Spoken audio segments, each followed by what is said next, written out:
पायस, fissure, fistula. वैसे तो हम अर्शकल पोटी देते हैं, त्रिफला चूर्ण, अभयारिष्ट, पेट ठीक रखने के लिए तो औषधियाँ देते हैं और कुछ घरेलू उपाय भी बताते हैं।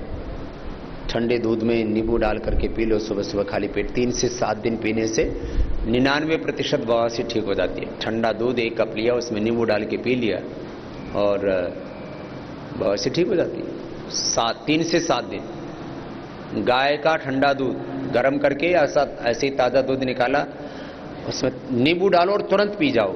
ठंडे दूध में नींबू डालने से फटता नहीं है तुरंत। और वो अब उसमें किस तरह की औषधीय शक्ति पैदा होती है, अलग लाभ है। अब लौकी तो रोज खाते हैं, लेकिन लौकी का जूस पिला करके हमने लोगों का प्रोस्टेट कैंसर, हार्ट की प्रॉब्लम, ओबेसिटी, हाइपरटेंशन और कितनी बड़ी बड़ी बीमारी हमने ठीक कर दी है। तो हर एक चीज की उसको आम भाषा में बोलते हैं लाग होती है कोई। तो ठंडे दूध में नींबू डाल करके पीने से बहुत सी ठीक हो जाती है 3 से 7 दिन के अंदर। चने के बराबर कपूर केले में डाल करके खाने से 3 दिन के अंदर ही बहुत से ठीक हो जाती है। नीम की निमोली, बकायन, रसोंत, हरड़, ये 4 चीजें मिलाकर के हम पाउडर बनाने के लिए बोलते हैं और कहते हैं भाई 1-1 चम्मच सुबह शाम खा लो। कितनी भयंकर बवासीर ठीक हो जाती है। नीम की निमोली, बकायन, छोटी हरड़ और एक रसोंत होती है, उससे ठीक हो जाती है। एलोवेरा जूस ही पीने से बवासीर और पायल्स, फिसर, फिस्टुला तक अच्छा हो जाता है।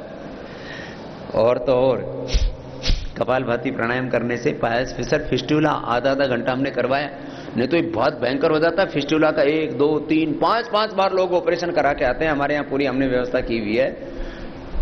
क्षार सूत्र से भी हम व्यवस्था करते हैं, जिनको ज्यादा बढ़ जाता है। हमने देखा लोग कितने बिगड़े हुए केस हमने ठीक किए हैं पायल्स, फिसर, फिस्टुला के। ये पॉइंट है। पहले ही दिन से नागदोन के पत्ते, एक हरा पत्ता होता है, बहुत होता है, यहाँ पूरे हिंदुस्तान में होता है। 3-3 पत्ते उसकी खिला दो।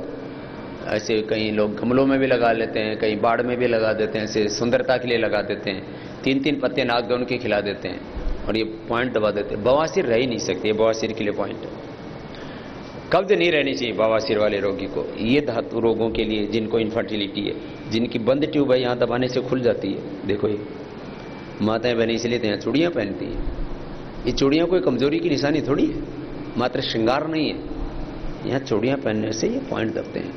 पैर में भी पहले कड़े पहनते थे, उसमें भी ये पैर में तो इनफर्टिलिटी की समस्या ही नहीं होती थी। माने जो प्रजनन तंत्र से संबंधित रोग होते हैं, मूत्र संस्थान से संबंधित रोग होते हैं, सेक्सुअल डिसऑर्डर्स हो या एक्सक्रीटरी सिस्टम की कोई भी प्रॉब्लम हो, वो यहाँ से ठीक हो जाती है।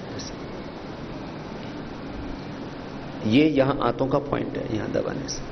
ऐसे आंतें यहाँ दबाने से भी अच्छी होती है। जैसे कोई बहुत थका हुआ आदमी हो, ऐसे दबा दो तो ये इससे आंतें अच्छी हो जाती हैं, पेट बहुत अच्छा हो जाता है।